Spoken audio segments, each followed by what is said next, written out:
Overseas पाकिस्तानियों के लिए मोबाइल फ़ोन लाना अपने साथ लाने की भी इजाज़त दी जा रही है और बाकी सहूलतें भी जो है वो दी जा रही है। अमेरिका ने जंग तो छेड़ दिया ये वार की टैरिफ की, लेकिन उसको ये नहीं समझ आ रही कि ये बनेगा क्या। पाकिस्तान नहीं चाहता कि वो इस लड़ाई में किसी भी एक ब्लॉक को जो है वो सपोर्ट करे या किसी एक तरफ जाए। अस्सलाम वालेकुम नाज़रीन, मैं हूँ आपका मेज़बान इरशाद अंसारी और आप देख रहे हैं एक्सप्रेस न्यूज़। नाज़रीन, जैसा कि पहले व्लॉग में मैंने आपको बताया था कि हुकूमत ने सरकारी मुलाजिम को तनख्वाहों, पेंशन, हाउस बिल्डिंग एडवांस और दीगर जितनी उनकी अदायगियाँ हैं और इसी तरह उनकी कटौतियाँ हैं, उसका एक ऑनलाइन और इलेक्ट्रॉनिक जो है वो मैकेनिज़्म इंट्रोड्यूस करवा दिया है। और आपको बताया था कि ये चूँकि बहुत लंबा जो है वो नोटिफिकेशन था जिसमें हर एक चीज़ का जो अलग-अलग से तरीका कर दिया गया था, तो हम पहले मरहले में हम आपको ये बताएंगे कि तनख्वाहों, पेंशन, अलाउंसेस की अदायगी और उनसे कटौती का क्या तरीक़ाकार होगा, उसकी हम कुछ तफसीलात से आपको जो है वो आगाह करेंगे। और इसके अलावा हम बात करेंगे कि जो बैरून मुल्क पाकिस्तानी मुकीम हैं वो जब पाकिस्तान आते हैं तो अपने साथ मोबाइल डिवाइसेस लेके आते हैं। उनके लिए PTA ने एक जो इलेक्ट्रॉनिक जो है वो सिस्टम जो है वो इंट्रोड्यूस करवाया कि जैसे वो पाकिस्तान आए, ये सिर्फ ओवरसीज़ पाकिस्तानी नहीं है बल्कि जो गैर मुल्की हैं वो भी जब पाकिस्तान आए तो वो इस सिस्टम के ज़रिए अपने जो साथ डिवाइसेस लेके आएंगे, मोबाइल फ़ोन लेके आएंगे, उसको 120 दिन के लिए जो है वो रजिस्टर करवा सकेंगे और ताकि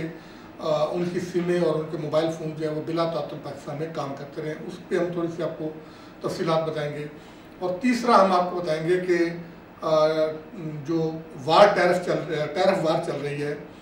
उसके क्या असरात हैं। ट्रंप ने अनाउंस तो कर दिया, लेकिन अब ये उनकी जो ऐलानात है उनके अपने गले पड़े हुए हैं और उसमें हम आपको ये भी बताएंगे कि सोना क्यों महंगा हो रहा है और ये किस हद तक जा सकता है और इसका जो है वो अमेरिका पे क्या असर पड़ रहा है और अमेरिकी जो मैनेजमेंट है वो अब क्या सोच रही है कि इस ऐलानात से वो कैसे बच सकते हैं, कैसे बाहर निकल सकते हैं। सबसे पहले हम बात करेंगे कि सरकारी मुलाजमीन को जो तनख्वाह और पेंशन की अदायगी का सिस्टम इंट्रोड्यूस करवाया गया है, उस पर हम बात करेंगे कि ये रूल्स में तरमीम की गई है। ये कोई आलमोस्ट कोई 50 सफ़ा से ज़्यादा का जो है ये नोटिफिकेशन है जो जारी किया गया है। इसमें हर किस्म की जो पेमेंट्स और रिसीट्स हैं गवर्नमेंट की, उसका मैकेनिज्म दिया गया है। पहले मरहले में हम बात करेंगे कि जो सरकारी मुलाजमीन की तनख्वाहों वगैरह में उनकी जो अदायगी होती है और उनकी कटौती होती है वो क्या होगा। इसमें उन्होंने जो होली सोली जो इसकी रिस्पॉन्सिबिलिटी दी गई है वो ड्राइंग एंड डिसबर्समेंट जो ऑफिसर होगा मुतल्लिका वजारत में, उसको जो है वो ये जिम्मेदारी सौंपी गई है। और ये वाज़ेह किया गया है कि किसी भी सरकारी मुलाजम को उसकी तनख्वाह हो, उसकी पेंशन हो, उसके एडवांसेज हो, उसके अलाउंसेज हो, वो मैनुअल नहीं दिए जाएंगे। वो बराह रास्त उनके बैंक अकाउंट में ट्रांसफ़र होंगे। सिर्फ़ और सिर्फ एक सूरत में उनको अदायगी होगी, लेकिन वो भी मैनुअल नहीं होगी, वो भी चेक की सूरत में होगी। और उसके लिए भी तरीक़ाकार दिया गया है कि चेक की सूरत में जो है वो कैसे अदायगी होगी। सबसे पहले हम आपको बताते हैं कि जो सरकारी मुलाजमीन हैं उनकी तनख्वाह अलाउंसेस में और एडवांसेस के तहत जो अदायगी है वो ऑनलाइन जो है वो होगी, उसको लाजमी करार दिया गया है। और ड्राइंग एंड डिसबर्समेंट ऑफिसर को ये पाबंद बनाया गया है कि वो तनख्वाहों और जो उनके ज़ाती क्लेम्स हैं, बिल्स हैं, वो जो है वो बजरिया पेरोल सिस्टम सरकारी मुलाजमीन के जो नॉमिनेटेड जो बैंक अकाउंट्स हैं उनमें बराह रास्त मुंतकिल करें। और इसी तरह उनके जो प्रोविडेंट फंड हैं उनकी हतमी अदायगी समेत और इस किस्म के जो दूसरे ज़ाती जो अदायगियाँ होती हैं वो भी बराह रास्त जो है वो बैंक में अदा की जाएँ। लेकिन सिर्फ उस सूरत में इस्तिस्ना होगा कि अगर कोई प्रॉब्लम आ जाए सिस्टम में, या उसके लिए भी ये ज़रूरी है कि सिस्टम जनरेटेड जो है वो चेक जो है वो तैयार किया जाएगा, उस चेक के ज़रिए जो है वो अदायगी की जाएगी। लेकिन उसके लिए शर्त यह रखी गई है कि जो उसका क्लेम शुदा बिल है या वाउचर है वो जो है वो पहले से जमा करवाया गया हो, उसको वेरीफाई किया गया हो। इसी तरह जो सप्लाईज़ की जाती हैं उन सप्लाईज़ की अदायगी भी जो है वो बैंक अकाउंट्स के ज़रिए जो है वो की जाएगी। और जो तनख्वाहों से कटौतियाँ की जाती हैं उसका नया तरीक़ाकार जो दिया गया है, इस नए कवायद के तहत ये जो सरकारी रिहाइश जो मुलाजमीन लेते हैं उनके लिए और इसी तरह जो दूसरी किस्म की जो अदायगी होती है, मतलब जैसे हायरिंग करवाई हुई होती है और उनके जो किराए होते हैं उसकी अदायगी, उनके एडवांसेस देने होते हैं, इसी तरह फंड्स और दीगर कटौतियाँ जो वे ये भी खुदकार निज़ाम के जरिए जो है वो की जाए। इन कटौतियों की जिम्मेदारी भी मुतलका ड्राइंग एंड डिसबर्समेंट ऑफिसर की होम पे होगी। इसी तरह तनख्वाहों पे जो टैक्स की कटौती होती है वो टैक्स कटौती भी FBR के जो वज़ा करदा कवानीन है, वज़ा करदा SRO है, वज़ा करदा जो रेट्स हैं उसके मुताबिक जो है टैक्स कटौती की जाएगी। और फिर ये जिम्मेदारी सौंपी गई है कि मुतलका ड्राइंग एंड डिसबर्समेंट ऑफिसर को कि ये वो कटौतियाँ करके बर वक्त मुतलका इदारे के जो उसका हेड ऑफ अकाउंट है उसमें ट्रांसफर को यकीनी बनाएगा और उन मुतलका इदारों के जो जिम्मेदारान हैं उनको भी आगाह करेगा। इसी तरह जैसे रहायशी किराए की अगर कटौतियाँ की जाती है तो उसका मुकम्मल रिकॉर्ड मेंटेन करके जो स्टेट ऑफिस है उसको जो है वो अदा दिया जाएगा, या CDA को इस्लामाबाद है तो CDA, और अगर इसी तरह दूसरे जो महकमे से रिलेटेड है तो उनको जो है ये रिकॉर्ड जो है वो फराहम किया जाएगा। और इसी तरह जो पे रोल या बिल के जरिए जो अदायगी की जाएगी वो भी मुतलका अफसर पर जो है ये लाजम करार दे दिया कि वो हर महीने की जो तनख्वाह होगी उसमें से ये कटौतियाँ बाकायदगी से करके मुतलका इदारों को जो है वो आगाह करेंगे। GP फंड की कटौती भी की जाएगी और इसके लिए जो मुतलका जो फॉर्म इंट्रोड्यूस करवाया गया है उस फॉर्म को जो है वो फिल करना भी इनकी जिम्मेदारी होगी और ये ऑनलाइन इलेक्ट्रॉनिकली फॉर्म फिल होगा और वो मुतलका महकमे को ऑनलाइन ही फराहम जो है वो कर दिया जाएगा। और इसका बुनियादी मकसद ये है कि एक तो गवर्नेंस में शफाफियत आए और जो सरकारी मुलाजमीन हैं उनको किसी भी किस्म की जो अदायगी होती है उसमें जो ताख़ीर का पहलू होता था उसको जो है वो ख़त्म किया जा सके और लोगों को बर वक्त अदायगियाँ हो सकें। और फिर इनका ये है कि किसी किस्म की जो एम्बेजलमेंट होती थी, करप्शन के केसेस आते थे, जो जाली पेमेंट्स की जो केसेस आते थे उनको जो है वो रोकना है ताकि ये सारा किस्म जो सिस्टम है इलेक्ट्रॉनिक हो जाए। और इसी तरह जो कम्यूटेशन है उस कम्यूटेशन का भी तरीकाकार दिया गया है, GP फंड की कटौती, और उसको जो है वो ये कहा गया कि ताकि उनकी कटौती में किसी किस्म की जो है वो कोई जो तफरीक होती है वो ना आए और उनको उनका दुरुस्त हिसाब किताब हो और रिटायरमेंट के वक्त उनको जो कम्यूटेशन मिलना होती है उनकी कम्यूटेशन की जो उसकी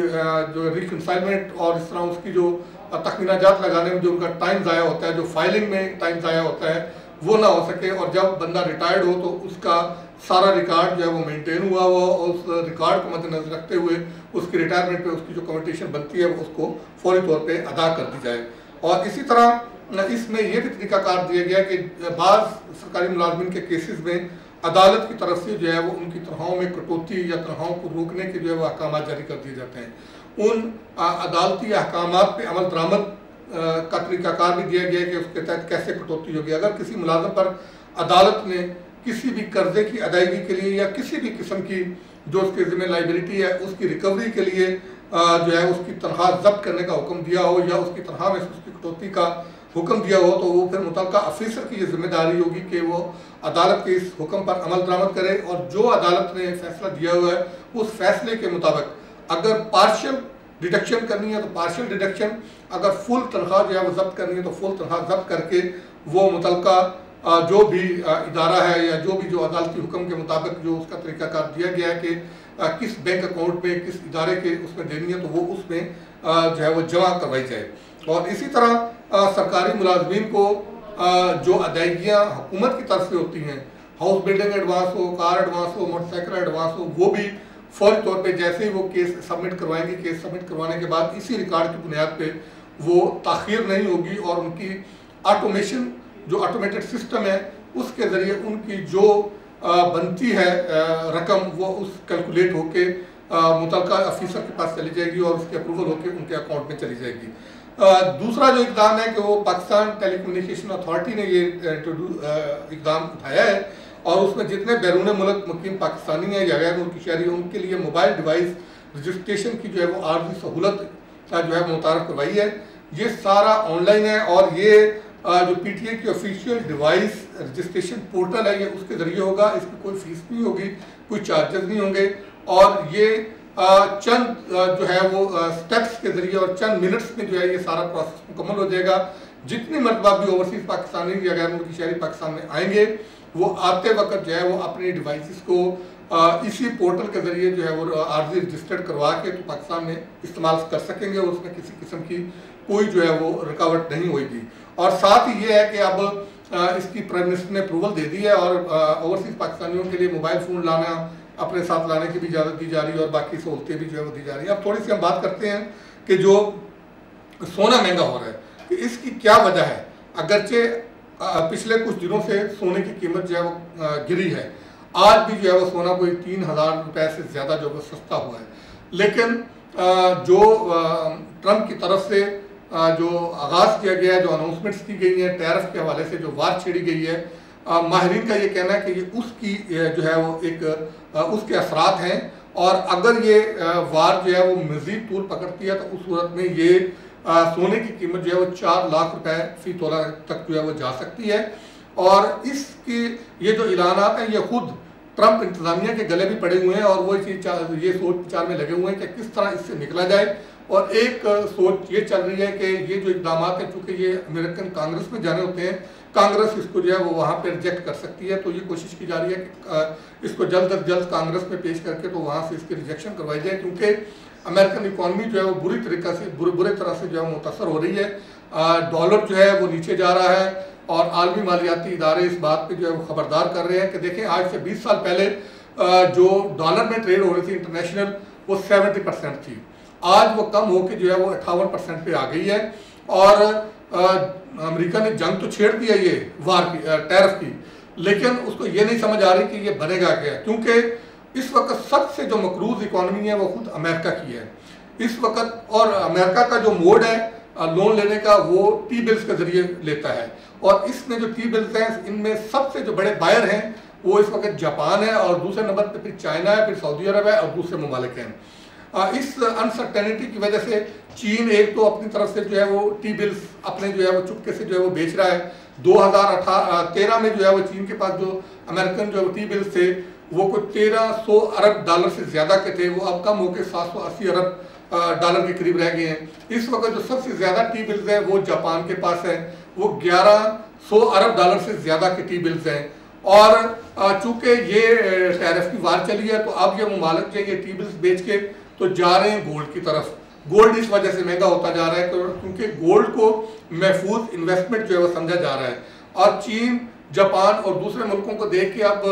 बाकी ममालिक भी जो है वो इस तरफ चल पड़े हैं। तो लिहाजा अगर ये गोल्ड में इन्वेस्टमेंट का रुझान मजीद तूल पकड़ता है तो डेफिनेटली इंटरनेशनल मार्केट में सोने की कीमतें आने वाले दिनों में मजीद बढ़ जाएंगी। और वो खदशा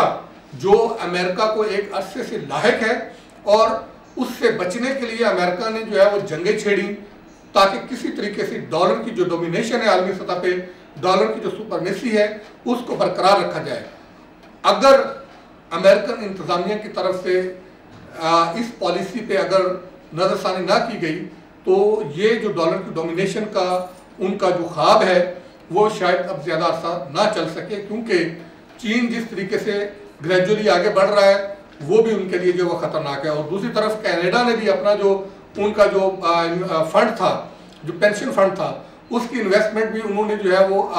अमेरिकन उससे जो है वो शिफ्ट करके जो है वो यूरोप की तरफ जो है उन्होंने मुंतकिल करना शुरू कर दी है, उस पर काम भी किया जा रहा है। तो लिहाजा ये ओवरऑल एक सिनेरियो बन रहा है। और ऐसे में फिर जो है वो पाकिस्तान और इंडिया के दरमियान टेंशन जो है वो क्रिएट हुई है, उससे भी हालात जो है वो ख़राब हो रहे हैं। और बाद माहिरीन तो ये कह रहे हैं कि ये जो इंडिया और की तरफ से हटदर्मी ये की जा रही है कि इसकी एक रीज़न भी यही है, क्योंकि अमेरिका जो है वो इस बुरे तरीके से फंस चुका है और उसका सारा दारोमदार इसी जनूबी एशिया के खित्ते पे है, उसके निकलने का भी, उसके मुस्तकबिल के सर्वाइवल का भी, और उसकी सुपरमेसी को मेंटेन रखने का भी। इसलिए वो हरबा इख्तियार कर रहा है कि जिस तरीके से पाकिस्तान को जो है वो दबाव में ला के और पाकिस्तान को अपने मकासद के लिए जो इस्तेमाल किया जा सके। लेकिन पाकिस्तान इस आर्मी बालादस्ती की लड़ाई में जिम्मेदार मुल्क का किरदार अदा कर रहा है, और पाकिस्तान नहीं चाहता कि वो इस लड़ाई में किसी भी एक ब्लॉक को जो है वो सपोर्ट करे या किसी एक तरफ जाए। वो पाकिस्तान की हमेशा से ये गैर जिम्मेदाराना जो है वो रवैया रहा है कि पाकिस्तान ने हमेशा इंटरनेशनल मामलात में एक जिम्मेदार मुल्क के तौर पे जो है वो प्ले किया, और सिर्फ जो बैलेंस रह के जो है वो आगे चले, और हमेशा ये कोशिश की है कि दुनिया को किसी बड़ी तबाही से रोका जा सके। और उसी के लिए पाकिस्तान आज भी कोशिश कर रहा है, और पाकिस्तान ने तमाम तर इंडियन हटधर्मी के बावजूद सब्र का दामन हाथ से नहीं छोड़ा, और पाकिस्तान एक जिम्मेदार मुल्क के तौर पे जो है वो आगे चल रहा है। तो लिहाजा ये आलमी दानिश्वरों को सोचने का जो है उनके लिए मकाम है कि वो सूरत हाल को जितनी जल्दी हो सकता है कि नॉर्मल करने के लिए जो है वो अपना किरदार अदा करें, वरना पूरी दुनिया जो है वो एक बड़ी तबाही के दहाने पे है और फिर उसके असरात जो है वो मैं पहले भी 1-2 व्लॉग्स में कह चुका हूँ, सदियों जो है वो आने वाली नस्लें हमारी जो है वो उसको भुगतेंगी और देखेंगी। और नाज़रीन, यही था आज का हमारा व्लॉग। हम कोशिश करेंगे कि अपने अगले व्लॉग में इसी तरह जो सरकारी मुलाजमीन के लिए नया सिस्टम इंट्रोड्यूस करवाया गया, इसकी एक तो अगली किस्त जो है वो आपके सामने जो है वो रखें और दूसरे जो बजट से मुतल्लिक़ मामला है उसमें जो डेवलपमेंट्स होने जा रही हैं उस पर हम आपको बताएं। रियल एस्टेट सेक्टर में काफ़ी काम हो रहा है, उस पर हम बताएं। और फिर एक और चीज़ कि जो लो कास्ट, जो कम आमदनी वाले लोग हैं, उनके लिए हुकूमत एक बड़ा प्रोजेक्ट लाने जा रही है कि सस्ते कर्जे उनको दिए जाएंगे कि 1 करोड़ घरों का उन्होंने टारगेट रखा है। उसका क्या मॉडल होगा, वो प्रोजेक्ट जो है वो उसका एक जो मसवदा जो है वो तैयार करके गवर्नमेंट को भिजवाया गया है। उसकी कुछ तफसीलात जो है वो हम आपके साथ शेयर करेंगे। तो आप जो है वो हमारा व्लॉग देख के अपने जो कमेंट्स होते हैं, अपनी आरा होती हैं, अपनी तजवीज़ होती हैं, वो हम तक पहुँचाया करें और हमें बताया करें कि जो आपके इशू होते हैं उसकी भी निशानदेही किया करें कि जिसको आप चाहते हैं कि उस इशू को हाईलाइट किया जाए, उससे भी हमें आगाह किया करें और हम उस पर अपनी वर्किंग करके फिर आपकी आवाज़ बनेंगे और आपकी आवाज़ अरबाब इख्तियार तक पहुँचाएंगे।